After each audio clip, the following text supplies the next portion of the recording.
దేవుడని యేసుకి స్తోత్రం చెల్లిద్దాం. మంచి దేవుడని యేసుకి స్తోత్రం చెల్లిద్దాం. రాజులకు రాజుని యేసుకి స్తోత్రం చెల్లిద్దాం. పరలోక తండ్రిని స్తోత్రం చెల్లిద్దాం. గడిచిన ఆదివారం వర్తించిన యేసుకి స్తోత్రం చెల్లిద్దాం. జూన్ మొదటి తారీఖున ఈ రోజు వరకు కృపలో భద్రపరిచిన యేసుకి స్తోత్రం చెల్లిద్దాం. తండ్రి దేవుని బడి స్తోత్రం చెల్లిద్దాం. కుమారుడైన యేసుని బడి స్తోత్రం చెల్లిద్దాం. పరిశుద్ధాత్మని స్తోత్రం చెల్లిద్దాం.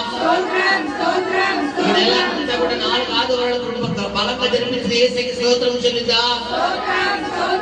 మొదటి ఆదివారం పల్లారంలో బ్రాహ్మణుల తోడుకున్న యేసుకి స్తోత్రం చెల్లిద్దాం. మొదటి తారీఖు ఆశీర్వాద కూటమి ద్వారా బలపరిచిన యేసుకి స్తోత్రం చెల్లిద్దాం. ఘనంగా జరిపించిన యేసుకి స్తోత్రం చెల్లిద్దాం.